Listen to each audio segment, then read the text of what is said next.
Welcome back, listeners, where we continue our discussion with Kat Dons on women's empowerment in the physician associate profession. You touched on equity, and let's talk about that. Driving equity and retention, and we'll follow the same thing that I had started earlier. Well, I'll give a couple of statements and see what you have to say about that. This is something that I really want to touch on. It's important to me, not being a woman. I haven't experienced some of the biases you've had or that you talked about, but our practice and salary survey, there is always a gender gap in pay, in just about everything. And that's insane. And I don't know what to do about that other than to talk about it here and to try to make people aware that you need to get what you are worth and it should be equal. Let me just say these two statements and then we'll see what you think. The topic's driving equity and retention. Advocacy around wage transparency, parental rights, and workplace equity helps retain talented women in the profession. Empowerment leads to better job satisfaction, reduced burnout, and stronger career longevity, which benefits the entire healthcare system. What do you think about this? What about pay inequality? And what can we, as a profession and an organization, work on to do, or how can we correct this? What can we do to make this better? I'm a numbers girl, so I'll put it out there that according to the AAPA salary report, full-time women PAs are earning $11,000 less than men on average, with an average median bonus differential of $3,000. It took until about 2012 for women to start earning 90% of our male counterparts. And even today, we're still earning on average of 6 to 8% less. There is no specialty area where women have a higher median base salary than men. And the discrepancy starts upon entering the profession where you're given a salary, you're given a comp package. And I think it's to some extent, it's the nature of young people as well as most especially young women to acquiesce, to say, well, this is what we've got and this is what we're giving you. And to say, oh, okay. I myself am guilty of this with my very first job offer that I got. They told me it was non-negotiable and I just believed them. And then from there, it snowballs. So if somebody else was given a starting salary of 5% higher than mine, their next raise is based upon that previous salary. The next time they go for a job, their salary is going to be dependent upon that. And I think it's important to acknowledge that it's not illegal for us to discuss our wages with our colleagues. So I encourage everybody to compare and contrast what it is that they make, what it is that they've been offered. I don't accept that, no, you shouldn't talk about it, because how are we supposed to improve what it is that we do not know? And employers themselves should also commit to transparent compensation. They need to be aware of their conscious and unconscious bias. 40% of women in the workplace are reporting burnout. So ensuring that we are acknowledging that people don't just live to work. I love my career. I love being a PA. I could not imagine myself doing anything but the reality is if I didn't necessarily require an income, would I still be doing this? And the answer to that, I think for most people would be no. Would I be doing the things in my career that I have to do if I wasn't necessitated to do it out of financial means? But at the same time, I have a whole other life outside of my job that also requires my attention and my brain power. So we need to ensure that we're giving people their work-life balance, that we maintain high job satisfaction, that we acknowledge their contributions to their workplace, and that we have enabled them to manage their own stressors as well. Being forced into sacrificing your actual family for your quote work family is not an acceptable way to treat your employees. I think we've gotten away with that in the past, but I don't think that that's something that many people are willing to take in stride anymore. I think it's very well said. I just want to ask, what are the reasons why? I mean, why is there a discrepancy? Is it because the thinking that, well, basically what you just said, from an administrative standpoint or an organization that's hiring you, an employer, Well, you're going to need time for childcare. You're going to have to be out and whatever, so you don't need to make as much as our male colleagues. You think that's where it's coming from? Or, I mean, is that too simple? Is there more factors that are involved in that? I'm just curious because I would really like to attack it and try to change it. So, where does it all come from? I do think it's a complex issue, right? So, like I said, it's kind of there's historically our leadership have been a certain group of individuals who may not have even considered having to be present for families if they have a family.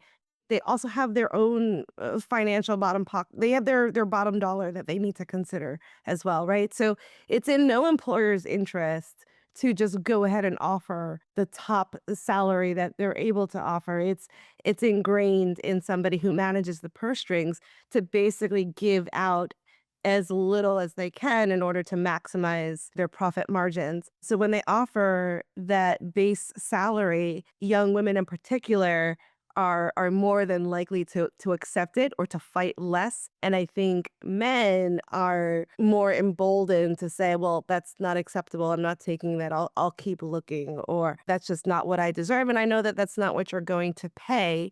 And I do think that we have social biases ingrained in all of us to basically fight harder against an outspoken woman than an outspoken man. And I think that men will speak up more and longer than a young woman might. And I think it's really important for all of us to acknowledge that those biases are ingrained in all of us.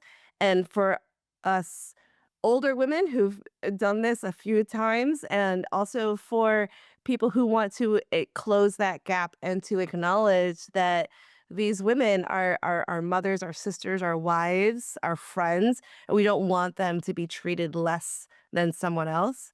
And to acknowledge that and to give them those tools in order to step up to the table and to speak up louder. Beautiful. Well said. We have done some podcasts. I can't remember the titles or when we've done them on negotiating your salary. And what I found is that men do that. I don't want to say better, but they do it more. Women tend to just say, like you said, that first job, okay, well, that's fine. That's non negotiable. I'll take it. And I think in general, women need to have more of the, well, wait a second, let's negotiate. Let's talk about this. What about this plan? What about, vacation time? What about CME? You got to negotiate all that stuff. And I don't, is it easier for men to do that than women? Does it go back to those biases? I do. I think it's easier for men to do that, and I think even the colloquial language that we use, will say that a man is assertive or he's headstrong, but a woman is bossy, and there's a negative connotation that comes with that. To which I've always said, "Fine, call me bossy. I don't care. I'm still gonna get what I want because you know what? I'm deserving of that boss title. I've been here. I've served my time." We one time I was at a position, and I left this position because I had been there for about 10 years, and we needed a new lead PA, and they were gonna bring in somebody who I thought was not as deserving of that role as somebody else might have been. And I spoke up and I said as much. And they said, well, this person fulfills X, Y, and Z. And I said, that's fine. I'm not saying that they couldn't do that job. However, you did not open up that opportunity to the people who were already here. And for that, I take onus. And they said, well, fine. If you want, you can leave. And I said, okay, bye. And then they scrambled. Then they said, "Well, no, no, no, don't how about we offer you this or that?" And I said, "No, because you have already made it clear that I'm not as valuable, that I am not that what I say does not matter as much as somebody else, and you cannot walk back from that. So I'm going to go somewhere else where I do feel valuable." A similar conversation I've had with younger PA women is I'll hear them say, "Oh, I just found out that I'm expecting, I'm pregnant, but I'm interviewing. Do I tell them when I'm interviewing?" And I've said, yes, absolutely. If they're not going to accommodate you now, do you think that they're going to accommodate you when you actually have a physical person in your arms or in your care?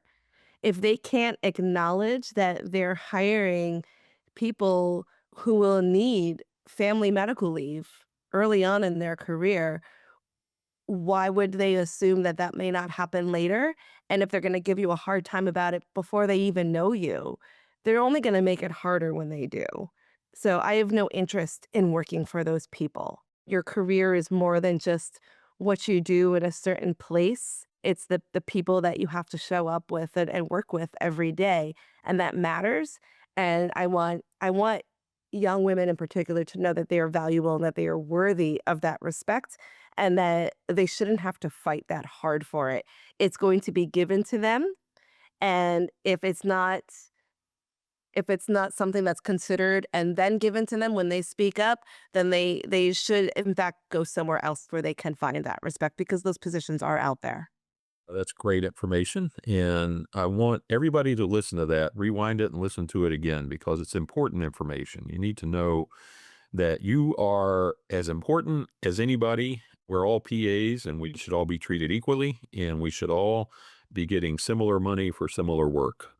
And because you have a family should not dictate that you make less money, that you're less than or whatever. So thank you for putting that out there, and I hope everybody hears what I'm saying. Kat, I appreciate your time today, and I look forward to talking to you more in the future. Sure, thank you so much for having me.